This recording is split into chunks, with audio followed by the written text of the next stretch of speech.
اعوذ باللہ من الشیطان الرجیم بسم اللہ الرحمن الرحیم رب اشرح لی صدری ویسر لی امری واحلل عقدۃ من لسانی یفقهوا قولی اللہم فقہنا فی الدین اللہم فقہنا فی الدین اللہم فقہنا فی الدین۔ السلام علیکم ورحمۃ اللہ وبرکاتہ۔ میرا نام مدیحہ عمر ہے، میں آن لائن ترجمہ کلاس کی اسٹوڈنٹ ہوں اور آسٹریلیا میں رہتی ہوں۔ مجھے جو آیات اسائن کی گئی تھیں وہ آیت سورہ بقرہ کی آیت نمبر 203 سے لے کے 252 تک ہیں۔ اب میں شروع کرتی ہوں آیت نمبر 203۔ اور گنتی کے چند دنوں میں اللہ تعالیٰ کو یاد کرو، پھر جو شخص 2 دنوں میں جلدی کرتا ہے تو اس پر کوئی گناہ نہیں، اور جو تاخیر کرے تو اس پر بھی کوئی گناہ نہیں۔ اس لیے جو اللہ تعالیٰ سے ڈرے اور اللہ تعالیٰ سے ڈرو، اور جان لو یقیناً تم اسی کی طرف جمع کیے جاؤ گے۔ گنتی کے چند دن، گنتی کے چند روز کون سے ہیں؟ اس سے مراد ہے ایام تشریق، یعنی 11، 12 اور 13 ذی الحج۔ مسند احمد میں حدیث رسول صلی اللہ علیہ وآلہ وسلم ہے، ایام تشریق کھانے پینے اور اللہ کا ذکر کرنے کے دن ہیں۔ ان ایام میں مینا سے مکہ واپسی 12 کو ہو یا 13 کو کوئی گناہ نہیں۔ اصل اہمیت تعداد میں کمی بیشی کی نہیں بلکہ تقویٰ کی ہے۔ حج کا ایک سبق یہ ہے کہ تم اللہ تعالیٰ کے پاس اکٹھے کیے جاؤ گے۔ عرفات کا اجتماع قیامت کے اجتماع کی ایک تمثیل ہے۔ اسی اگلی آیت ہے، اور لوگوں میں سے کوئی ہے جس کی بات آپ کو دنیا کی زندگی میں پسند آتی ہے، جو اس کے دل میں ہے اس پر وہ اللہ تعالیٰ کو گواہ بناتا ہے، حالانکہ وہ سخت جھگڑالو ہے۔ مصلحت پسند لوگوں کی باتیں سب کو اچھی لگتی ہیں، کیونکہ وہ لوگوں کی پسند کو دیکھ کر باتیں کرتے ہیں، کیونکہ ان کا مقصد دوسروں کو متاثر کرنا ہوتا ہے۔ اچھا، اب یہاں میرے ذہن میں ایک مثال آ رہی ہے، جیسے ٹی وی شوز، رمضان ٹرانسمیشن میں چلنے والے پروگرامز اور اشتہارات کیسے وہ اسلامک کلچر ریپرزینٹ کرتے ہیں۔ مثال لے لیتے ہیں کوکنگ آئل کی۔ یہ کوکنگ آئل کا اشتہار ہو، چونکہ آئل رمضان کے مہینوں میں زیادہ یوز ہوتے ہیں پکوڑے سموسے تلنے کے لیے، اس کی ہائی ڈیمانڈ ہوتی ہے۔ اس ڈیمانڈ کو میٹ کرنے کے لیے وہ ایڈورٹائزمنٹ کرتے ہیں، بالکل ایسی کہ لوگوں کو متاثر ہی کر جائے۔ اسی آیت کے آگے کنٹینیوٹی ہے کہ اور جب وہ لوٹ کر جاتا ہے تو زمین میں کوشش کرتا ہے کہ فساد پھیلائے اور کھیتوں اور نسلوں کو برباد کرتا ہے، اور اللہ فساد کرنے والوں کو پسند نہیں کرتا۔ اور جب کہا جائے تو اللہ تعالیٰ سے ڈرو تو اس کی عزت اسے گناہ کے ساتھ پکڑ لیتی ہے، چنانچہ اس کے لیے جہنم کافی ہو جاتی ہے، اور یقیناً وہ بڑا برا ٹھکانہ ہے۔ ان کی ایڈورٹائزمنٹ میں دکھایا جاتا ہے کہ بہت کوئی مذہبی سا لو انکم سی کوئی فیملی ہے اور ان کے لیے آئل کتنا بیسٹ ہے، جو کہ ان کے بجٹ میں بھی ہے، ان کے صحت کے لیے، ان کے بچوں کی صحت کے لیے کتنا فائدے مند ہے۔ وہ کبھی بھی نہیں بتاتے کہ آئل کے ایکسیسو یوز کی وجہ سے اوبیسٹی، ہارٹ پرابلمز اور کئی طرح کی بیماریاں پیدا ہو جاتی ہیں۔ ان میں اتنے بھی ایتھیکل کریج نہیں کہ سگریٹ کی ڈبی کی طرح آئل کی بوتل کے پیچھے بھی لکھ دیں کہ زیادہ آئل آپ کی صحت کے لیے مضر ہے۔ سب سے بیسٹ آئل آلیو آئل، زیتون کا تیل ہوتا ہے، لیکن اگر آپ اس کی بھی اسٹڈی کریں تو آپ کو اس کے بھی سائیڈ افیکٹس نظر آئیں گے، cardiac problems, in healthy weight gain اور اس طرح کے کئی مسائل آپ کو نظر آئیں گے۔ کیا کسی میں اتنی اخلاقی جرت ہے کہ جس مذہبی پروگرام کے بیچ یہ اشتہارات چلائے جاتے ہیں وہ آئل کے زیادہ استعمال سے پہلے آڈینس کو آگاہ کر دیں؟ کبھی بھی نہیں، کیونکہ انہیں اندازہ ہوتا ہے کہ اگر انہوں نے ایسی بے باکی کرنے کی جرت بھی کی تو جھگڑا شروع ہو جائے گا، اور وہ ناراض ہو کر اشتہارات کسی اور چینل کو دے دیں گے اور یہ لوگ اس کمائی سے محروم ہو جائیں گے۔ حالانکہ ہماری نسلیں، ہمارے بچے اب تلی ہوئی چیزوں کو پسند کرنے لگے ہیں، جو کہ نسلوں کی بربادی کو ظاہر کرتا ہے۔ اور فصلوں کی تباہی کیسے ہوئی؟ جیسے اللہ تعالیٰ نے فرمایا کہ زمین میں جو پیدا کیا گیا ہے حلال و طیب وہ کھاؤ۔ لوگ سبزیاں اور پھلوں کو چھوڑ کر کیا کھاتے ہیں؟ Kentucky fried chicken. آیت نمبر 208۔ اے لوگوں جو ایمان لائے ہو، اسلام میں پورے کے پورے داخل ہو جاؤ اور شیطان کے قدموں کے پیچھے نہ چلو، یقیناً وہ تمہارا کھلا دشمن ہے۔ مومن جب شرح صدر کے ساتھ جب پورے طور پر اسلام میں قدم رکھتا ہے تو وہ ایسے جہان میں داخل ہو جاتا ہے جہاں پہ اطمینان ہے، سکون ہے، جہاں اللہ تعالیٰ کی رضا ہے۔ جب مومن اللہ تعالیٰ کی طرف رخ کرتا ہے تو مستقلاً اس پر جم جاتا ہے، اس کا دل مطمئن ہو جاتا ہے، اب نہ اسے کوئی ڈر ہوتا ہے، نہ خوف، نہ کسی محرومی کا احساس۔ جو انسان خواہش کے حکم کو مانتا ہے اور اس کے مطابق عمل کرتا ہے، اور جو خواہش کے خلاف اسے چھوڑ دیتا ہے، یہ ہے شیطان کے قدموں کی پیروی کرنا، کیونکہ شیطان دل میں وسوسے اور خواہشات پیدا کرتا ہے۔ آگے ہے آیت نمبر 212۔ دنیا کی زندگی ان کے لیے خوشنما بنا دی گئی جنہوں نے کفر کیا، اور وہ لوگوں کا مذاق اڑاتے ہیں جو لوگ ایمان لائے۔ حالانکہ جو لوگ اللہ تعالیٰ سے ڈر گئے وہ قیامت کے دن ان سے بلند ہوں گے، اور اللہ تعالیٰ جس کو چاہتا ہے بے حساب رزق دیتا ہے۔ جو لوگ اپنی زندگیاں قرآن و سنت کے مطابق بسر نہیں کرتے، ان کی زندگی کا مقصد اپنی دنیاوی زندگیوں کو کامیاب تر بنانا ہوتا ہے۔ وہ اپنی زندگی، اپنا وقت اس دنیا کو سنوارنے کے لیے برباد کر دیتے ہیں۔ اس کے برعکس مومن کے لیے دنیا کی زندگی قید خانہ ہے، اس کی امیدیں، اس کی کوششیں آخرت کی زندگی کو سنوارنے میں گزرتی ہیں۔ یہی لوگ آخرت کے بلند و بالا جنت میں ہوں گے، اور زندگی سنوارنے والے کہاں ہوں گے؟ دوزخ کی کھائیوں میں۔ آیت نمبر 214، یا تم نے گمان کر رکھا ہے کہ تم جنت میں داخل ہو جاؤ گے، حالانکہ ابھی تم پر ایسے ان لوگوں جیسے حالات نہیں آئے جو تم سے پہلے گزر چکے ہیں۔ ان کو تنگ دستی، تکلیف پہنچی اور بری طرح ہلا دیے گئے، یہاں تک کہ رسول بھی اور لوگ جو ان کے ساتھ ایمان لے کے اٹھے۔ اللہ تعالیٰ کی مدد کب ہوگی؟ سن لو، یقیناً اللہ کی مدد قریب ہے۔ دنیا میں مومن کی آزمائش ضرور ہوتی ہے۔ جن حالات سے گھبرا کر انسان ان میں جینا نہیں چاہتا، وہی حالات اسے جنت کی طرف لے جاتے ہیں۔ جنت کی قیمت انسان کا اپنا وجود اور مال ہے، جیسے کہ رب العزت کا ارشاد ہے۔ سورہ توبہ کی آیت نمبر 111 کا ترجمہ ہے، اللہ تعالیٰ نے مومنوں سے ان کی جانیں اور ان کے اعمال خرید لیے ہیں کہ یقیناً اس کے بدلے ان کے لیے جنت ہے۔ حضرت حباب بن ارحس رضی اللہ عنہ نے بیان کیا کہ ہم نے رسول اللہ صلی اللہ علیہ وسلم سے شکایت کی۔ آپ صلی اللہ علیہ وسلم اس وقت اپنی ایک چادر پٹیک دیے کعبے کے سائے میں بیٹھے ہوئے تھے۔ ہم نے آپ صلی اللہ علیہ وسلم کی خدمت میں عرض کیا، آپ ہمارے لیے مدد کیوں نہیں طلب کرتے؟ ہمارے لیے اللہ تعالیٰ سے کیوں دعا نہیں مانگتے؟ ہم کافروں کی ایذا دہی سے تنگ آ چکے ہیں۔ آپ صلی اللہ علیہ وآلہ وسلم نے فرمایا، ایمان لانے کی سزا میں تم سے پہلی امتوں کے لوگوں کے لیے گڑھا کھودا جاتا تھا، انہیں اس میں ڈال دیا جاتا تھا، پھر ان کے سر پہ آرا رکھ کے ان کے دو ٹکڑے کر دیے جاتے تھے، وہ بھی اپنے دین سے نہیں پھرتے تھے۔ لوہے کے کنگن ان کے گوشت میں دنسا کر ان کی ہڈیوں اور پٹھوں پر پھیرے جاتے تھے، پھر بھی وہ اپنا ایمان نہیں چھوڑتے تھے۔ اللہ کی قسم، یہ امر اسلام بھی کمال کو پہنچے گا، لیکن تم لوگ جلدی کرتے ہو۔ آگے آیت ہے، آیت نمبر 215۔ وہ آپ سے پوچھتے ہیں کہ کیا خرچ کریں؟ آپ کہہ دو، جو مال تم خرچ کرو وہ والدین، رشتہ داروں، یتیموں، مسکینوں، مسافروں کے لیے ہے، اور جو بھلائی تم کرتے ہو یقیناً اللہ تعالیٰ اس کو خوب جاننے والا ہے۔ یہ آیت آئی ہے نفلی خیرات کے بارے میں۔ رحمت عالم صلی اللہ علیہ وآلہ وسلم نے فرمایا، والدہ پر، والد پر، بہن پر، بھائی پر، درجہ بدرجہ قریبی رشتہ داروں پر خرچ کریں۔ اس کے بعد یتیموں، یتیم کون سے ہوتے ہیں؟ جو چھوٹے بچے ہوں اور ان کا کوئی کفالت کرنے والا نہ ہو اور وہ خود اپنی ضروریات پوری نہ کر سکتے ہوں۔ پھر مسکین، مسکینوں سے مراد ضرورت مند لوگ ہیں۔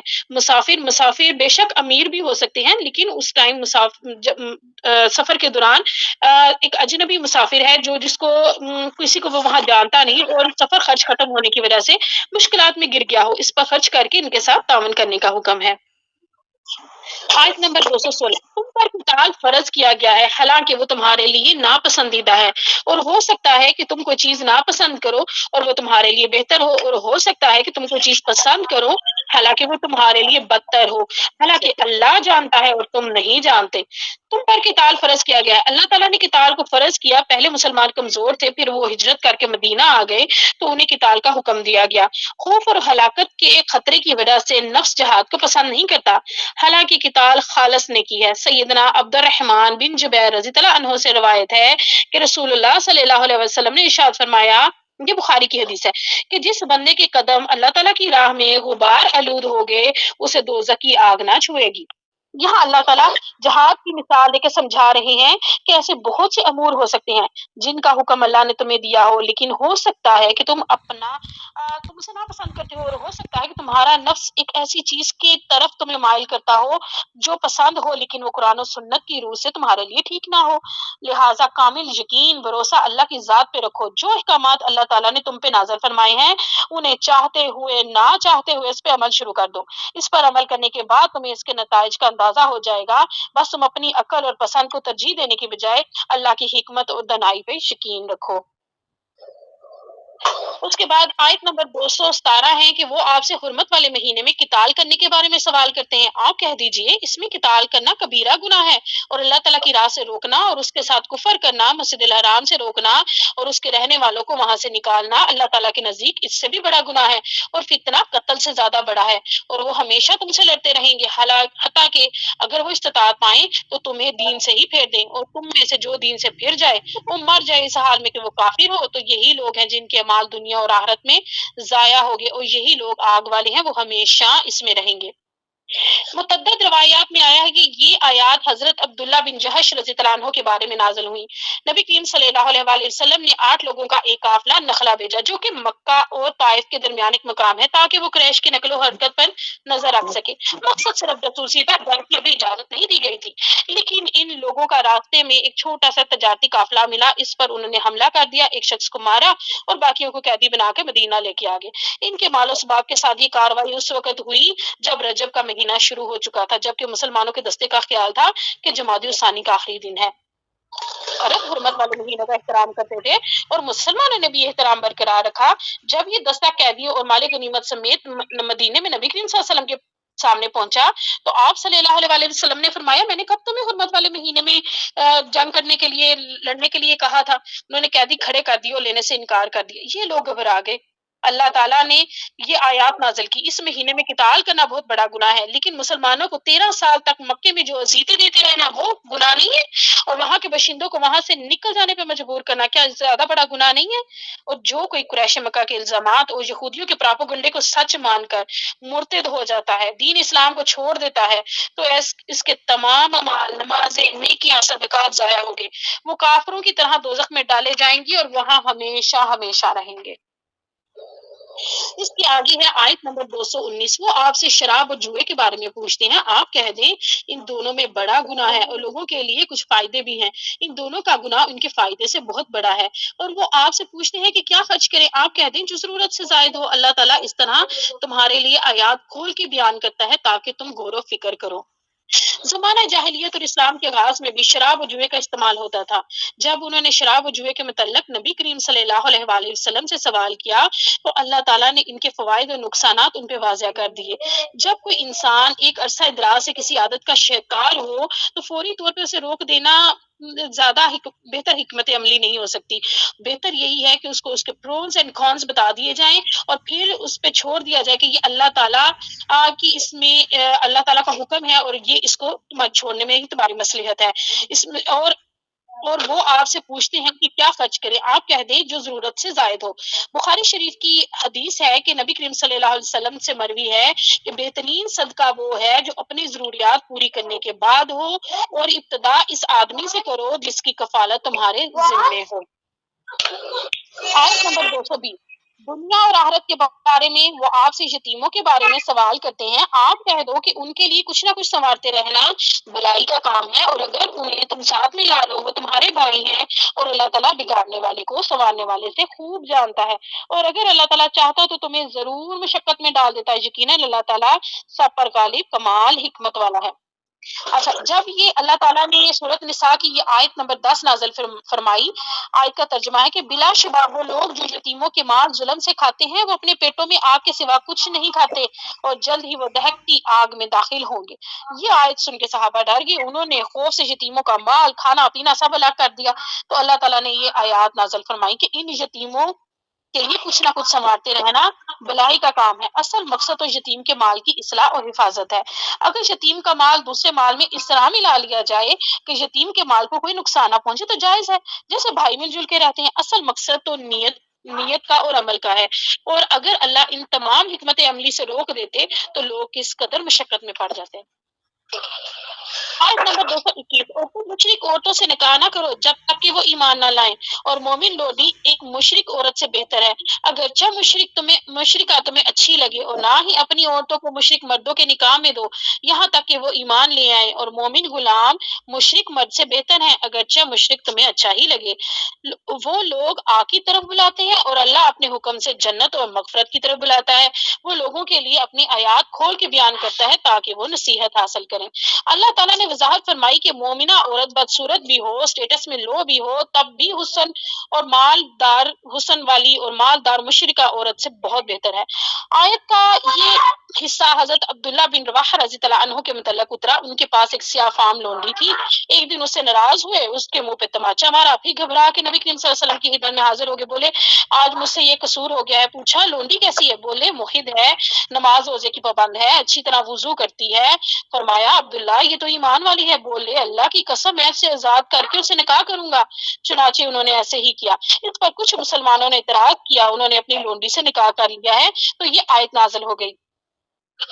صحیح بخاری کی ایک حدیث ہے کہ حضرت ابو ہریرہ رضی اللہ عنہ سے روایت ہے کہ نبی کریم صلی اللہ علیہ وآلہ وسلم نے فرمایا عورت سے نکاح 4 چیزوں کی بنیاد پہ کیا جا سکتا ہے، اس کے مال کی وجہ سے، اس کی خاندانی شرف کی وجہ سے، اس کی خوبصورتی کی وجہ سے اور اس کے دین کی وجہ سے۔ تو دیندار عورت سے نکاح کر کے کامیابی حاصل کرے، اگر ایسا نہ کرے تو تیرے ہاتھوں کو مٹی لگے گی، یعنی آخرت میں تجھ کو ندامت ہوگی۔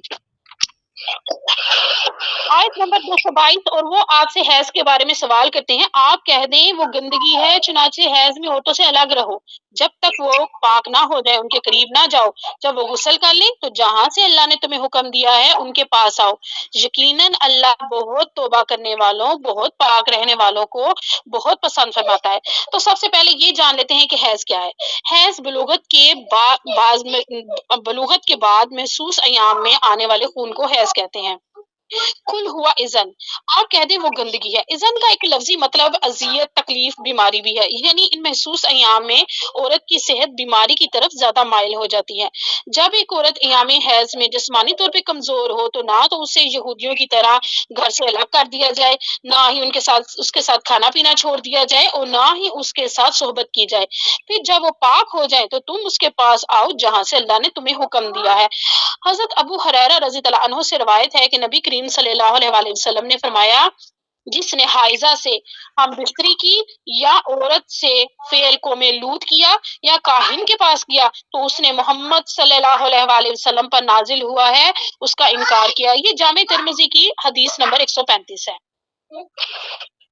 اچھا، آگے ہے جی حدیث آیت نمبر 223، تمہاری عورتیں تمہارے لیے کھیتیاں ہیں، چنانچہ جہاں سے چاہو اپنی کھیتی میں آؤ اور اپنی جان کے لیے عمل آگے بھیجو اور اللہ تعالیٰ سے ڈرو اور جان لو یقیناً تم اس سے ملاقات کرنے والے ہو اور آپ ایمان والوں کو خوشخبری سناؤ۔ اچھا، یہاں پہ ہے کہ تمہاری عورتیں تمہاری کھیتیاں ہیں، یعنی تمہارے لیے اولاد کو جنم دیتی ہیں۔ کھیتی اگنے کی جگہ، اولاد پیدا ہونے والا مقام ہے۔ تمہاری عورتیں تمہاری کھیتیاں ہیں تو اپنے کھیت میں وہاں سے آؤ، یعنی قبل سے جمع کرو، کیونکہ دبر میں جمع حرام ہے۔ سنن نبی داؤد کی حدیث ہے 2162، حضرت ابو ہریرہ کہتے ہیں کہ اللہ کے رسول صلی اللہ علیہ وآلہ وسلم نے فرمایا، جو شخص اپنی بیوی کے دبر یعنی کہ پخانے کے مقام پر صحبت کرے اس پر لعنت ہے۔ کسان کے لیے جیسے کھیت قدر و قیمت کے حامل ہوتے ہیں، ایسے ہی مرد کے لیے عورت قیمتی اثاثہ ہوتی ہے۔ 226 آیت نمبر، ان لوگوں کے لیے جو اپنی عورتوں سے نہ ملنے کی قسم کھا بیٹھیں تو انہیں 4 ماہ تک انتظار کرنا ہے، پھر اگر وہ رجوع کر لیں تو اللہ تعالیٰ یقیناً بے حد بخشنے والا، نہایت رحم کرنے والا ہے۔ وہ لوگ جو اپنی بیویوں سے نہ ملنے کی قسم کھا لیں اسے ایلا کہتے ہیں۔ جس شخص نے جتنا عرصہ بیوی سے تعلق نہ رکھنے کی قسم کھائی ہو اور وہ عرصہ گزر جانے کے بعد تعلق قائم کر لیتا ہے تو کوئی کفارہ نہیں۔ اگر وہ مدت پوری ہونے سے پہلے تعلق قائم کر لیتا ہے تو قسم کا کفارہ دینا ہوگا۔ قسم کا کفارہ کیا ہے وہ دیکھ لیتے ہیں۔ 10 مسکینوں کو کھانا کھلانا یا کپڑے پہنانا، 1 غلام آزاد کرنا یا 3 روزے رکھنا۔ ایک آیت میں 4 ماہ کی مدت، اگر 4 ماہ سے زیادہ کی مدت کا تعین کیے بغیر قسم کھا لے تو اس شخص کے لیے 4 ماہ کی مدت مقرر ہو جاتی ہے۔ یا تو اس مدت کے پورا ہوتے ہی وہ اپنی بیوی سے تعلقات قائم کرے یا پھر سیدھی طریقے سے طلاق دے۔ صحیح بخاری کی حدیث نمبر 5259 میں ہے کہ حضرت انس بن مالک رضی اللہ عنہ سے روایت ہے، رسول اللہ صلی اللہ علیہ وآلہ وسلم نے اپنی عورتوں سے ایلا کیا۔ اس وقت آپ صلی اللہ علیہ وسلم کے پاؤں مبارک میں موچ آئی ہوئی تھی، تو آپ صلی اللہ علیہ وسلم 29 دن تک الگ بالا خانہ میں قیام پذیر رہے۔ 29 دن کے بعد تشریف لائے تو لوگوں نے کہا، آپ صلی اللہ علیہ وسلم نے تو 1 مہینے کی قسم کھائی تھی۔ تو آپ صلی اللہ علیہ وسلم نے فرمایا، مہینہ 29 دن کا بھی تو ہوتا ہے۔ آیت نمبر 227، اور اگر وہ طلاق دینے کا ارادہ کریں تو اللہ تعالیٰ یقیناً سب کچھ سننے والا، سب کچھ جاننے والا ہے۔ اس سے یہ پتہ چلتا ہے کہ 4 ماہ گزرنے کے بعد طلاق خود بخود واقع نہیں ہو جاتی، بلکہ شوہر کے طلاق دینے سے طلاق ہوتی ہے۔ آیت نمبر 228، اور طلاق یافتہ عورتیں اپنے آپ کو 3 حیض تک انتظار میں رکھیں۔ یہ ان کے لیے جائز نہیں کہ وہ اس چیز کو چھپائیں جس کو اللہ تعالیٰ نے ان کے رحموں میں پیدا کیا ہے، اگر وہ اللہ تعالیٰ اور آخرت کے دن پر ایمان رکھتی ہوں، اور ان کے شوہر اس دوران انہیں واپس لے جانے کے زیادہ حقدار ہیں اگر وہ اصلاح کرنے کا ارادہ رکھتے ہوں۔ اسما بنت یزید رضی اللہ عنہ سے روایت ہے کہ رسول اللہ صلی اللہ علیہ وسلم کے زمانے میں عورت کو طلاق دی جاتی، مطلقہ کے لیے عدت نہیں تھی، اس پر اللہ تعالیٰ نے طلاق کے لیے عدت نازل فرمائی۔ یعنی طلاق ہو گئی تو 3 مہینے تک عدت گزاریں گے۔ یہاں پر ان طلاق یافتہ عورتوں کی عدت کا حکم بیان ہوا ہے جو حاملہ نہ ہو، جن کو دخول سے پہلے طلاق نہ دی گئی ہو، جن کو حیض آنا بند نہ ہوا ہو، جن کو حیض آنا شروع ہو گیا ہو۔ انتظار میں رکھنے سے مراد یہ ہے کہ طلاق یافتہ عورتیں 3 حیض تک دوسری جگہ شادی کرنے کو خود سے روکیں۔ اس آیت کریمہ کے عموم سے کچھ چیزیں مستثنا ہیں۔ اگر متعلقہ حاملہ ہو تو اس کی عدت وضع حمل ہے۔ اگر متعلقہ کے ساتھ صحبت نہ کی گئی ہو تو اس پر کوئی عدت نہیں۔ لونڈیوں کی عدت 2 حیض ہے۔ جائز نہیں کہ وہ اس چیز کو چھپائیں جو کہ اللہ تعالیٰ نے ان کے رحموں میں پیدا کیا ہے۔ اگر عورت حمل چھپاتی ہے تو اس سے کئی طرح کے مسائل پیدا ہو سکتے ہیں۔ عورت اپنے حمل کی جو حمل کو بہت سے ایسے شخص کے ساتھ منسوب کر سکتی ہے جس سے اس کو رغبت ہو یا جس سے وہ بعد میں نکاح کرے۔ اس طرح یہ اپنے بچے کو اس کے اصل باپ، محرم رشتوں، میراث کے حق سے محروم کر دے گی۔ کہ شوہر انہیں واپس لینے کے زیادہ حقدار ہیں اگر وہ اصلاح کا ارادہ رکھتے ہوں۔ رجوع کا یہ حق طلاق رجیع کے ساتھ محسوس ہے۔ طلاق بائن میں شوہر کو رجوع کا حق نہیں ہوتا۔ اگر شوہر رغبت رکھتے ہوں، دلوں میں الفت محبت باقی ہو تو رجوع کر سکتے ہیں، ورنہ اگر مقصد بیوی کو نقصان پہنچانا دینا ہو تو رجوع کرنا جائز نہیں۔ مردوں کا ان پر ایک درجہ ہے۔ مردوں کو تمام ہونے کے اعتبار سے درجہ حاصل ہے، جیسے کہ سورۃ النساء میں ارشاد ربانی ہے، مرد عورتوں پر نگران ہیں اس وجہ سے جو اللہ تعالیٰ نے ان کو بعض میں سے بعض کو بعض پر فضیلت دی ہے، اور اس وجہ سے کہ انہوں نے اپنے اموال میں خرچ کیا ہے۔ قوتوں کے اعتبار سے بھی مردوں کو درجہ حاصل ہے۔ مردوں کو جہاد کی اجازت ہے، اس اعتبار سے بھی ان کو درجہ حاصل ہے۔ میراث کے 2 گنا ہونے کی وجہ سے بھی مردوں کو درجہ حاصل ہے۔ طلاق اور رجوع کے اختیار میں بھی مرد کو درجہ حاصل ہے۔ حضرت عبداللہ بن عباس رضی اللہ عنہ نے اس جملے کا مطلب یہ بھی بیان کیا ہے کہ مردوں کو اللہ تعالیٰ نے عورتوں کے مقابلے میں بڑا درجہ دیا ہے، اس لیے ان کو حمل سے کام لینا چاہیے۔ اگر عورتوں کی طرف سے ان کے حقوق میں کوئی کمی بیشی ہو بھی جاتی ہے، کوتاہی ہو بھی جاتی ہے، تو ان کا درجہ یہ ہے کہ اس کو برداشت کریں اور صبر سے کام لیں اور ان کے حقوق کی ادائیگی میں کوتاہی نہ کریں۔ آگے جی آیت نمبر آ جاتی ہے 229۔ رجعی طلاق 2 بار ہے، پھر یا تو اچھے طریقے سے روک لینا ہے یا نیکی کے ساتھ رخصت کر دینا ہے۔ حضرت عائشہ رضی اللہ عنہ سے روایت ہے کہ آدمی اپنی بیوی کو جتنی چاہتا تھا طلاقیں دے دیتا تھا، پھر اس کی عدت میں اس سے رجوع کر لیتا، پھر بھی وہ اس کی بیوی رہتی، خواہ وہ اسے بساتا تھا نہ اسے چھوڑتا تھا۔ اللہ تعالیٰ نے طلاق دینے کے حق کو محدود کر دیا، یہ یا تو بساؤ یا چھوڑ دو۔ طلاق دینے کا مصنون طریقہ یہ ہے کہ حیض کے بعد عورت نے طہارت حاصل کی ہو اور مرد نے اس کے ساتھ صحبت نہ کی ہو۔ اچھا، اب وہ 2 گواہ ان کی موجودگی میں عورت کو ایک طلاق دے گا، پھر دوسرے طہر پر دوسری طلاق، اور تیسری طلاق کے بعد عورت مرد کے لیے حلال نہیں رہتی، تو اس کے رجوع کے دروازے بند ہو جاتے ہیں۔ عورت رجعی مدت میں مرد کے گھر کے اندر ہی رہے گی، اس کی رہائش، خوراک، لباس، خرچ سب مرد کے ذمہ ہے۔ نیکی کے ساتھ رخصت کرنا کیا ہوتا ہے؟ یعنی جب طلاق بائن ہو جائے تو پھر رجوع کی گنجائش ختم ہو جاتی ہے۔ یہ نہیں کہ اب اسے سب کچھ چھین کے دھکے مار کے اسے گھر سے نکال دیا جائے، بلکہ بہت اچھے طریقے سے دے دلا کر اسے رخصت کیا جائے، اور وہ تمہارے لیے اس میں سے لو جو تمہیں وہ تمہارے لیے حلال نہیں، اس میں سے لو جو کچھ تم نے ان کو مہر میں دیا ہے۔ پھر اگر تمہیں خوف ہو کہ دونوں اللہ کی حدود قائم نہ رکھ سکیں گے تو ان دونوں پر ان میں سے کوئی نہیں جو عورت خلا کے فدیے میں دے دے۔ اگر عورت اپنے مرد کی اطاعت یا جسمانی بدصورتی کی وجہ سے ناپسند کرتی ہو اور اسے خوف ہو کہ وہ اپنے شوہر کی اطاعت کا حق ادا نہیں کر پائے گی تو وہ خلا لے سکتی ہے، تو وہ خلا کے ذریعے طلاق لے سکتی ہے۔ وہ اس طلاق کے حصول کے فدیے کے طور پر اپنا حق مہر بھی دے سکتی ہے یا کوئی اور معاوضہ بھی دے سکتی ہے، لیکن غیر کسی معقول عذر کے عورت کا طلاق کا مطالبہ نہیں کرنا چاہیے۔ حضرت سبحان رضی اللہ عنہ سے روایت ہے کہ نبی کریم صلی اللہ علیہ وآلہ وسلم نے ارشاد فرمایا، جس عورت نے بغیر وجہ کے اپنے شوہر سے طلاق مانگی اس پر جنت کی خوشبو بھی حرام ہے۔ اب دیکھ لیتے ہیں کہ خلا کی عدت کتنی ہے۔ حضرت ربیع بنت معاذ بن عرفہ رضی اللہ عنہا سے روایت ہے کہ انہوں نے نبی کریم صلی اللہ علیہ وسلم کے زمانے میں اپنے شوہر سے خلا لی، تو نبی کریم صلی اللہ علیہ وسلم نے انہیں حکم دیا کہ 1 حیض عدت گزارے۔ یہ ترمذی کی حدیث نمبر 1185 ہے۔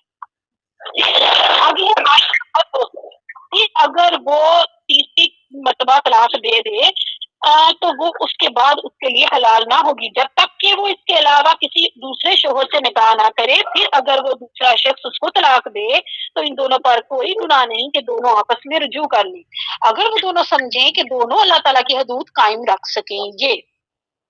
اچھا جی، پھر اگر وہ تیسری طلاق دے دے تو عورت اس مرد کے لیے حلال نہیں ہوگی۔ اب دونوں کے راستے جدا ہیں۔ اب عورت کسی اور جگہ شادی کرنے کے لیے آزاد ہے۔ اب وہ دوسرے شوہر کے ساتھ بھی اگر کسی وجوہات کی بنا پر اس عورت کو طلاق ہو جاتی ہے، یعنی اس نے نکاح کیا دوبارہ اور اس شوہر کے ساتھ اس کی نہیں بنی اور پھر دوبارہ طلاق ہو گئی، تو اس طرح عدت کی طلاق رجعی ہوگی، پھر طلاق بائن ہو جائے گی، پھر عورت تیسری دفعہ نکاح کرنے کے لیے آزاد ہے۔ اب یا تو وہ اگر وہ چاہے تو وہ کسی سے بھی نکاح کر سکتی ہے، اور اگر وہ چاہے تو اپنے پہلے شوہر سے بھی نکاح کر سکتی ہے، لیکن یہ اس صورت میں ہو کہ جب دونوں اپنے رویوں پر شرمندہ ہوں اور وہ صلح کرنا چاہتے ہوں تو پھر وہ پہلے شوہر سے نکاح کر سکتی ہے۔ دوسری بار ایک عورت کا اپنے پہلے شوہر کے لیے حلال ہو جانے کو حلالہ کہتے ہیں۔ یہ نکاح اس صورت میں جائز ہے اگر یہ کسی سازش کے تحت نہ کیا گیا ہو۔ حضرت عائشہ رضی اللہ عنہ نے بیان کیا کہ ایک شخص نے اپنی بیوی کو 3 طلاقیں دے دی تھی۔ اس کی بیوی نے دوسری شادی کر لی، پھر دوسرے شوہر نے بھی جمع کی صحبت سے پہلے اسے طلاق دے دی۔ رسول اللہ صلی اللہ علیہ وسلم سے سوال کیا گیا کیا پہلا شوہر اب ان کے لیے حلال ہے کہ ان سے دوبارہ شادی کر لیں؟ نبی کریم صلی اللہ علیہ وسلم نے فرمایا نہیں، یہاں تک کہ وہ یعنی شوہر ثانی اس کا مزہ چکھے جیسا کہ پہلے نے چکھا تھا۔ یہ صحیح بخاری کی حدیث نمبر 5261 ہے۔ رسول اللہ صلی اللہ علیہ وسلم نے حلالہ کرنے والے کرانے والے پر لعنت کی ہے ابن ماجہ میں۔ حضرت حسن بصری رحمت اللہ علیہ کی خدمت میں ایک شخص حاضر ہوا، عرض کیا کہ میری قوم میں سے ایک شخص نے اپنی بیوی کو 3 طلاقیں دے دی ہیں، اس پر وہ دونوں نادم ہیں، میرا ارادہ ہے کہ اس عورت سے نکاح کر لوں، اس کا مہر ادا کروں، پھر جس طرح شوہر اپنی بیوی کے پاس جاتا ہے جاؤں اور اس کے بعد اس سے بھی طلاق دے دوں تاکہ وہ اپنے شوہر کے لیے حلال ہو جائے۔ حسن بصری رحمت اللہ علیہ نے جواب دیا، اے نوجوان، اللہ تعالیٰ سے ڈرو اور اس کی حدود کے لیے آنگن کی کونٹی نہ بنو۔ آیت نمبر 231، اور جب تم اپنی عورتوں کو طلاق دو بس وہ اپنی عدت کو پہنچ جائیں تو اچھے طریقے سے انہیں روک لو۔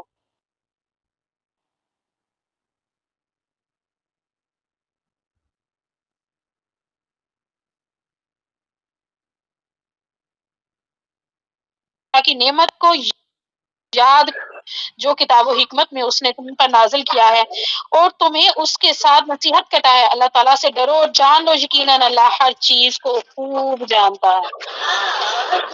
کا ثانی نزول یہ ہے کہ ابن جریر رحمۃ اللہ علیہ اوفی کے ذریعے حضرت ابن عباس رضی اللہ عنہ سے روایت کیا کہ آدمی اپنی بیوی کو طلاق دیتا تھا، پھر عدت پوری ہونے کے بعد اسے رجوع کر لیتا تھا، اس کے بعد پھر طلاق دیتا تھا، اس طرح اس کو نقصان پہنچاتا لٹکائے رکھتا تھا۔ اس پر اللہ تعالیٰ نے یہ آیت نازل کی، یعنی جب آپ اپنی بیویوں کو 1 یا 2 رجعی طلاق دو، پھر جب وہ اپنی عدت پوری کرنے کے قریب ہوں تو انہیں اچھے طریقے سے روک لو۔ اچھے طریقے سے روک لینے سے مراد یہ ہے کہ بسانے کے لیے رجوع کریں اور ان کے حقوق پورے ادا کریں، یا اچھے طریقے سے انہیں چھوڑ دو۔ اچھے طریقے سے چھوڑنے سے مراد یہ ہے کہ رجوع کیے اور نقصان پہنچائے بغیر چھوڑ دیں، اور ان کا حق مہر ان کو تحائف میں جو کچھ دے چکے ہو، ان کا جہیز، ان کی جائیداد، اس کے علاوہ جو کچھ بھی دیا دلایا ہے وہ دے دلا کر باعزت طریقے سے رخصت کیا جائے جیسے مہمان کو رخصت کیا جاتا ہے۔ حضرت ابن ابی عمر رضی اللہ عنہ نے اپنی مسند میں اور ابن مردویہ رحمت اللہ علیہ نے ابو درداء رضی اللہ عنہ سے روایت کی کہ آدمی طلاق دیتا تھا، پھر اس کے بعد کہتا تھا میں تو کھیل رہا ہوں، اور غلام کو آزاد کرتا اور کہتا میں تو مذاق کر رہا ہوں۔ اس پر اللہ تعالیٰ نے یہ آیت نازل فرمائی کہ اللہ تعالیٰ کے احکامات کو مذاق نہ سمجھو۔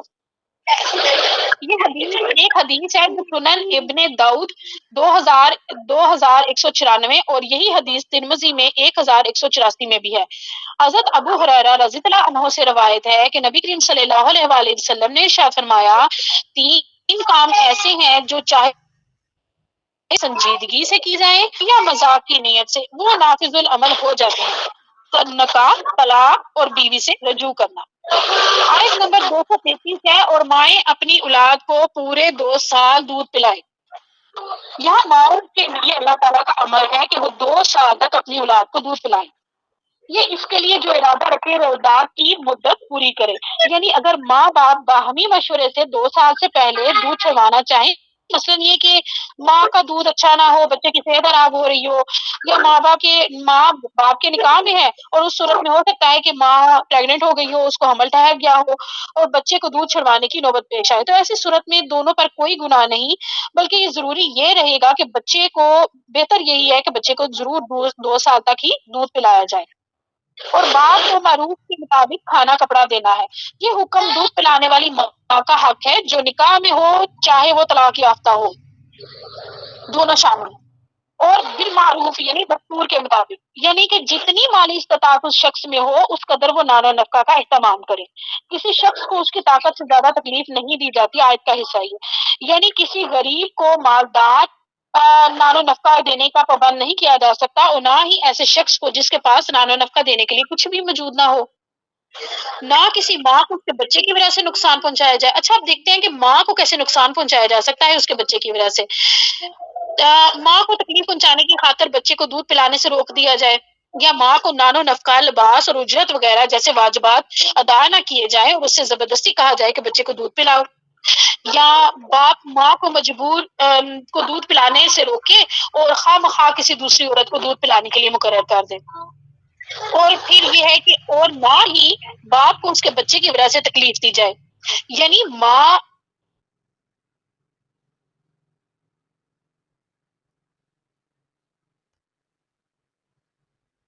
دے.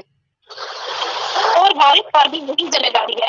باپ کی وفات کے بعد بچے کے ولی کی یہ ذمہ داری ہے کہ کسی صورت بچے اور دوست کی دودھ پلانے والی ماں کو کوئی تکلیف نہ پہنچے اور ان کی ضرورتوں کا دستور کے مطابق خیال رکھا جائے.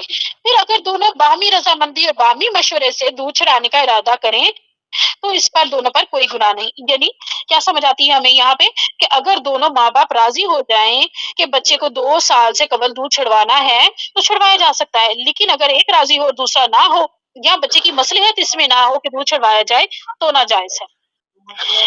اسی آیت کا آخری حصہ ہے کہ اگر تم ارادہ کر لو کہ اپنے بچے کو دودھ پلواؤ تو تم پر کوئی گناہ نہیں، جب معروف کے مطابق جو دینا ہو تم ان کو پورا ادا کر دو. یعنی اگر تم نقصان پہنچائے بغیر بچے کی ماں کی بجائے کسی اور سے دودھ پلوانا چاہو تو تم پر کوئی گناہ نہیں، لیکن پہلے دستور کے مطابق اجرت طے کرو اور اسے ادا کرو. اچھا جی، اس سے اگلی آیت ہے 234. اور جو لوگ تم میں سے وفات پا جائیں اور اپنے پیچھے بیویاں چھوڑ جائیں وہ اپنے آپ کو 4 مہینے اور 10 دن تک انتظار میں رکھیں. پھر جب وہ اپنی عدت کو پہنچ جائیں اور جو کچھ وہ اپنی ذات کے بارے میں معروف طریقے سے کریں تم پر اس کا کوئی گناہ نہیں، اور اللہ تعالیٰ ان کاموں سے پوری طرح باخبر ہے جو تم عمل کرتے ہو. شوہر کی وفات پا جانے کے بعد عورت پر فرض ہے کہ وہ 4 مہینے 10 دن تک عدت میں بیٹھے، خواہ مرنے والے نے اس کے ساتھ صحبت کی ہو یا اس کے ساتھ صحبت نہ کی ہو. حاملہ عورتوں کی عدت وضع حمل ہے اور لونڈیوں کی عدت نصف ہے، یعنی کہ 2 ماہ اور 5 دن. اس 4 ماہ اور 10 دن کی عدت میں ایک مصلحت یہ بھی ہے کہ 4 ماہ کی مدت میں حمل واضح ہو جاتا ہے اور 5ویں مہینے میں بچہ پیٹ میں حرکت کرنے لگ جاتا ہے. عورت اپنی عدت اپنے شوہر کے گھر میں ہی پورا کرے گی، کسی ضرورت یا حاجت کے لیے نکل سکتی ہے، مثلاً ہسپتال جانا یا روٹی خریدنے جانا جبکہ کوئی خریدنے والا موجود نہ ہو. فینسی اور بڑکیرے لباس سے گریز کرے، سرما اور خوشبو کے استعمال سے اجتناب کرے، سونے چاندی ہیرے کسی طرح کے زیورات سے گریزہ رہے، گھر کے سارے کام کاج کر سکتی ہے، اپنے محرموں کے ساتھ بیٹھ کر کھا پی سکتی ہے. عدت والی عورت کے لیے حد لازم نہیں. اگر اس عورت نے گھر شفٹ کرنا ہو تو کر سکتی ہے، جیسے اگر اس گھر میں تنہا رہنے میں اسے خوف محسوس ہوتا ہو تو کوئی حرج نہیں. جس گھر میں وہ منتقل ہوگی اس گھر میں اپنی عدت مکمل کر لے گی، اور پھر جب عدت ختم ہو جائے تو چاہے وہ سنگار کرے، چاہے اس کا ولی اس کا کسی اور جگہ نکاح کرے، کوئی گناہ نہیں. اب آیت نمبر 236 اور 237 ان کو میں کٹھا ہی ان کو کروں گی. تم پر کوئی گناہ نہیں اگر تم عورتوں کو طلاق دے دو اور تم میں سے ابھی کسی نے ان کو ہاتھ نہ لگایا ہو اور ان کا مہر بھی مقرر نہ کیا ہو تو ان کو کچھ ساز و سامان دے دو، خوشحالی پر ان کو خصائش کے مطابق اور تنگ دستی پر ان کو حیثیت کے مطابق معروف طریقے سے ساز و سامان دینا ہے، نیکی کرنے والوں پر حق ہے۔ اچھا، اب اس صورت میں یہ ہے کہ طلاق دے دو، دے دی ہے جبکہ عورت کو چھوا نہیں اور مہر بھی مقرر نہیں کیا، تو بہتر ہے کہ کچھ متاع و سامان دے دیا جائے، یعنی متاع و طلاق دے دو، اس سے ان کی دلجوئی ہو جائے گی اور کسی حد تک نقصان کی تلافی ہو جائے گی۔ اس سے اگلی آیت ہے 237، اور اگر تم نے انہیں طلاق دے دی اور اس سے پہلے کہ تم انہیں ہاتھ لگاؤ اور ان کے لیے مہر بھی مقرر کر چکے تھے، تو جو تم نے مقرر کیا ہے اس کا نصف لازم ہے، مگر یہ کہ خود معاف کر دیں یا جس کے ہاتھ میں نکاح کی گرہ ہے وہ معاف کر دے، تو یہ تقویٰ کے زیادہ قریب ہے کہ تم معاف کر دو اور آپس میں فضل کو فراموش نہ کرو، یقیناً تم جو کچھ کرتے ہو اللہ اس کو خوب جانتا ہے۔ اچھا، اب یہ جو صورت ہے اس میں ہے کہ طلاق دے دی، چھوا نہیں اور مہر مقرر تھا، تو اب کیا کرنا ہے؟ آدھا مہر دینا ہے، مگر یہ کہ وہ خود معاف کر دے جس کے ہاتھ میں نکاح کی گرہ ہے۔ اگر عورتیں معاف کر دیں تو وہ بھی صحیح ہے، نکاح کی گرہ مرد کے ہاتھ میں ہوتی ہے، اور اگر وہ معاف کر دے اور آدھے کی بجائے پورا مہر دے دے تب بھی ٹھیک ہے، بس دونوں کے دلوں میں تقویٰ ہونا چاہیے، دونوں ایک دوسرے کو معاف کریں، اپنی زندگیوں میں آگے بڑھ جائیں۔ آیت نمبر 236، سب نمازوں کی حفاظت کرو خصوصاً درمیانی نماز کی، اللہ تعالیٰ کے لیے فرمانبردار بن کے کھڑے رہو۔ ایک ممبر اپنا مائک آن کیا ہوا ہے، پلیز اپنا مائک آف کر دیں، سارے ممبرز جن کا مائک آن ہے، ایک ممبر ہے، مائک آف کر دیجئے پلیز۔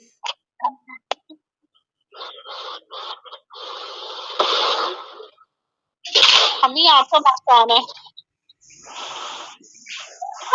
جی، ان کا مائک آف کر، کوئی پاس ہے تو ان کو سمجھا دیں کہ مائک آف کر دیں، کیونکہ اس فیچر میں پہلے میں خود کر دیتی تھی لیکن اب نہیں ہوتا، مائک وہ جو پارٹیسپینٹ ہے انہیں کو آف کرنا پڑتا ہے، تو مائک آف کروا دیجئے ان کا، اور اگر نہیں ہو رہا تو پھر انہیں کہیں کہ پھر ذرا شور نہ کروائیں، شور آ رہا ہے وہاں سے۔ جی مدیحہ کنٹینیو پلیز۔ السلام علیکم امی، وہ ذرا کر دیجیے، مائک آف کر دیجیے، پتہ نہیں امی کو سمجھ نہیں شاید آ رہی۔ چلے کوئی نہیں، امی ذرا مائک آف کر دیجیے۔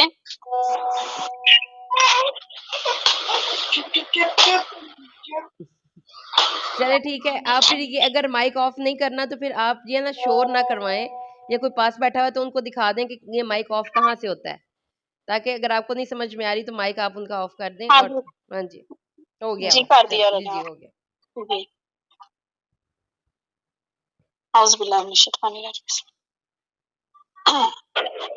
آیت نمبر 238، سب نمازوں کی حفاظت کرو خصوصاً درمیانی نماز کی، اور اللہ تعالیٰ کے لیے فرما بردار بن کے کھڑے ہو جاؤ۔ صلاۃ الوسطیٰ سے مراد عصر کی نماز ہے۔ جامعہ ترمذی کی حدیث نمبر 2983 میں سمرہ بن جندب رضی اللہ عنہ فرماتے ہیں کہ نبی کریم صلی اللہ علیہ وآلہ وسلم نے فرمایا صلاۃ الوسطیٰ عصر کی نماز ہے۔ اللہ تعالیٰ کے لیے فرما بردار ہو کے کھڑے ہو جاؤ، یعنی اللہ تعالیٰ کے لیے با ادب کھڑے رہے، یعنی اخلاق عاجزی کا اظہار کرتے ہوئے تسلیم سے جھکیں اور آرام سکون کے ساتھ نماز پڑھیں۔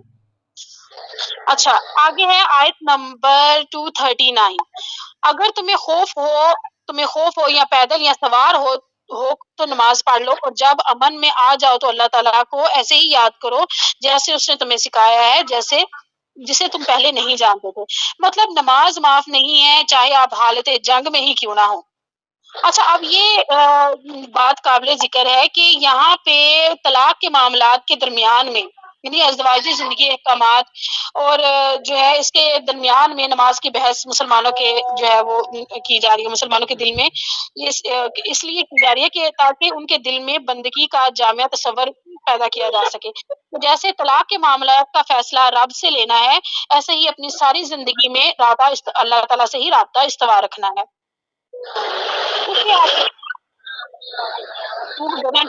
کیا آپ نے دیکھا ہے جو موت کے ڈر سے ہزاروں کی تعداد میں اپنے گھروں سے نکلے تو اللہ تعالیٰ نے ان سے کہا مر جاؤ، پھر انہوں نے زندہ کیا؟ بلا شبہ یقیناً اللہ تعالیٰ لوگوں پر بڑے فضل والا ہے، مگر اکثر لوگ شکر ادا نہیں کرتے۔ اللہ تعالیٰ نے ان لوگوں کا واقعہ بیان کیا ہے کہ جو ہزاروں کی تعداد میں گھروں سے نکلے تھے، ان کے نکلنے کی وجہ موت کا خوف تھا، لیکن تقدیر کے سامنے ان کی تدبیر بے بس ہو گئی اور اللہ سے باغ کر ان کے لیے کوئی جائے پناہ نہیں تھی۔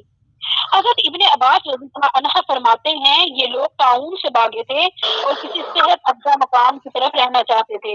جب کسی مقام پر پہنچے تو سب فوت ہو گئے، پھر اللہ تعالیٰ نے انہیں زندہ کیا۔ اللہ تعالیٰ نے بنی اسرائیل کی خرابی کو واضح کر کے مسلمانوں کو سمجھایا کہ تم اللہ کی تقدیر سے کہیں نہیں بھاگ سکتے، زندگی اور موت کا آخری فیصلہ اللہ تعالیٰ کے ہاتھ میں ہے۔ آیت نمبر 244 اور 245 میں اللہ تعالیٰ مسلمانوں کو اپنی جان کو اللہ کی راہ میں پیش کرنے کے لیے کہہ رہے ہیں، یعنی کہ جہاد فی سبیل اللہ۔ اور آیت نمبر 245 میں اللہ تعالیٰ نفاق فی سبیل اللہ کے بارے میں کہہ رہے ہیں کہ اللہ کی راہ میں خرچ کرو، اللہ کئی گنا بڑھا چڑھا کے تمہیں واپس کرنے پر قدرت رکھتا ہے۔ اچھا، اس کے بعد کی جو آیات ہیں 246 سے لے کے 252 تک، وہ ایک قصہ ہے، میں اسے ایک قصے کی طرح میں آپ کو بیان کروں گی اس کو۔ بنی اسرائیل نے حضرت موسیٰ علیہ السلام کے بعد مبعوث ہونے والے نبی سے مطالبہ کیا کہ ہمارے لیے بادشاہ مقرر کر دیں، ہم جہاد کرنا چاہتے ہیں۔ ان کے نبی نے کہا بہت جلد تم پہ قتال فرض کر دیا جائے گا، تاکہ نبی ان لوگوں کا عزم چیک کر سکیں، تسلی کر لیں کہ وہ قتال کرنے کی ذمہ داری اٹھانے کے لیے سنجیدہ بھی ہیں کہ نہیں۔ اس وقت بنی اسرائیل کا جوش و خروش عروج پہ تھا، کہنے لگے کیوں نہیں ہم جنگ کریں گے، کیونکہ ہمیں تو ہمارے گھروں سے نکال دیا گیا ہے، ہمیں ہماری اولاد سے دور کیا گیا ہے۔ ان کے نبی نے ان کو بتایا کہ طالوت کو اللہ تعالیٰ نے تمہارے لیے بادشاہ چن لیا ہے۔ طالوت قبیلہ یا بنیامین کا ایک 30 سالہ نوجوان تھا۔ انہوں نے کہا طالوت کیسے بادشاہ بن سکتا ہے جبکہ وہ تو غریب ہے اور خاندانی طور پہ بھی ہم سے کمتر ہے۔ وہی اعتراضات، وہی رویے، چاہیے کیا تھا؟ چاہیے یہ تھا کہ اللہ تعالیٰ کا حکم تھا، مان لیتے۔ نبی نے کہا اللہ تعالیٰ نے اسے تم پر چنا ہے، اسے عملی اور جسمانی علمی اور جسمانی فراخی دی ہے، اللہ جسے چاہتا ہے بادشاہت عطا کرتا ہے۔ پھر ان کے نبی نے ان کے اعتراضات دور کرنے کے لیے، ان کے دل میں وسعت پیدا کرنے کے لیے کہا کہ طالوت کی بادشاہت کی نشانی یہ ہے کہ تم لوگوں کو تابوت سکینہ مل جائے گا جو ایک طویل عرصے سے ان کے ہاتھوں سے نکل چکا تھا۔ اس تابوت میں تمہارے رب کی جانب سے تمہارے لیے دلوں کا اطمینان اور سکون موجود ہے۔ تابوت سکینہ ایک صندوق تھا جو بنی اسرائیل میں حضرت موسیٰ اور حضرت ہارون علیہ السلام کے زمانے میں چلا آ رہا تھا۔ اس میں حضرت موسیٰ اور حضرت دوسرے انبیاء کی کچھ متبرکات تھے۔ بنی اسرائیل اپنی لڑائیوں میں آگے آگے رکھتے تاکہ ان کو دیکھ کر ان کو حوصلہ اور ہمت محسوس ہوتی، پھر یہ تابوت ان سے چھین لیا گیا۔ اچھا، اب 100 سے زیادہ جو فرشتے ہیں وہ بیلوں کو ہانک کر بنی اسرائیل کی بستی میں لے آئے اور وہ رات کے وقت طالوت کے گھر کے سامنے آمد ہوئے۔ اس سے بنی اسرائیل میں خوشی کی لہر دوڑ گئی، جو طالوت کے زیر قیادت جنگ کے لیے راضی ہو گئے۔ اور پھر بنی اسرائیل پر طالوت کی حکومت جب مستحکم ہو گئی تو پھر بنی اسرائیل کا لشکر لے کر روانہ ہوئے۔ اس کی تعداد زیادہ تھی، اللہ تعالیٰ نے آزمانا تھا کہ کون ثابت قدم رہتا ہے اور کون میدان سے بھاگ جاتا ہے۔ جب طالوت کی قیادت میں بنی اسرائیل عمالقہ سے جہاد کرنے کے لیے روانہ ہوئے تو طالوت نے کہا ابھی ایک نہر آنے والی ہے جو اردن اور فلسطین کے درمیان میں واقع ہے، اور اللہ تعالیٰ کی طرف سے یہ تمہارے صبر کا امتحان ہے۔ پیاس کی شدت کے باوجود تم نے اس کا پانی نہیں پینا، جو پیے گا وہ ہماری فوج سے الگ ہو جائے گا، جو نہ پیے یا پی لے چلو بھر پی لے تو ہمارے ساتھ آگے بڑھ جائے گا۔ اس آزمائش میں اکثر لوگ پورے نہیں اترے اور تھوڑے سے لوگوں نے صبر سے کام لیا۔ ان میں سے بعض ضعیف الیقین لوگوں نے کہا آج ہم جالوت اور اس کی فوج سے نہیں لڑ سکتے۔ ان میں سے قوی الایمان علماء نے ان کی ہمت بڑھائی اور نصرت اور فتح اللہ کی طرف سے آتی ہے، اور کہا جیسا کہ بعض اوقات ایسا بھی ہوتا ہے کہ تھوڑی تعداد والی فوج اللہ تعالیٰ کے حکم سے زیادہ تعداد والی فوج پر غالب آ جاتی ہے۔ اس پر ان کی ہمت بڑھی اور انہوں نے جالوت کی فوج سے جنگ کی۔ تب انہوں نے اللہ تعالیٰ سے دعا کی کہ یا اللہ ہمارے دلوں اور ہمارے قدموں کو جنت کے جنگ کے دوران مضبوط کر دیجیے اور کافروں کے مقابلے میں ہمیں فتح نصیب فرمائیے۔ تو انہوں نے جالوت کی فوجوں کی اللہ کے حکم سے جالوت کی فوجوں کو اللہ کے حکم سے شکست دی اور داؤد علیہ السلام نے جالوت کو قتل کر دیا۔ داؤد علیہ السلام اللہ کے نبی تھے جو اس وقت کم سن تھے۔ اتفاق سے طالوت کے لشکر میں اس وقت جا پہنچے جب جالوت نے مقابلے کی دعوت دی اور کسی نے اس کی دعوت قبول نہ کی۔ داؤد علیہ السلام کے جالوت کو قتل کر دیا اور ان کے محبوب بن گئے۔ اللہ تعالیٰ نے داؤد علیہ السلام کو بادشاہت اور نبوت دونوں دیے۔ اس سے پہلے بادشاہ کوئی اور ہوتا تھا اور نبی کوئی اور ہوتا تھا۔ انہوں نے علم و حکمت سکھائی، انہیں شریعت کا علم بھی دیا اور سیاست کا بھی۔ اچھا، اب آیت نمبر 252، یہ اللہ تعالیٰ کی آیات میں سے ہیں، ہم آپ کو حق کے ساتھ پڑھ رہے ہیں، بے شک آپ یقیناً رسولوں میں سے ہیں۔ نبی کریم صلی اللہ علیہ وآلہ وسلم اللہ تعالیٰ کی طرف سے بھیجے ہوئے پیغمبر ہیں، وہ خود امی ہیں اور امی ماحول میں پلے بڑے ہیں۔ پچھلے انبیاء کے واقعات، انبیاء کے پیروکاروں اور مخالفوں کے واقعات کا بیان یہ ثابت کرتا ہے کہ آپ صلی اللہ علیہ وآلہ وسلم اللہ تعالیٰ کے سچے نبی ہیں اور آپ کا دین سچا ہے۔ الحمدللہ، دوسرا پارہ مکمل ہوا۔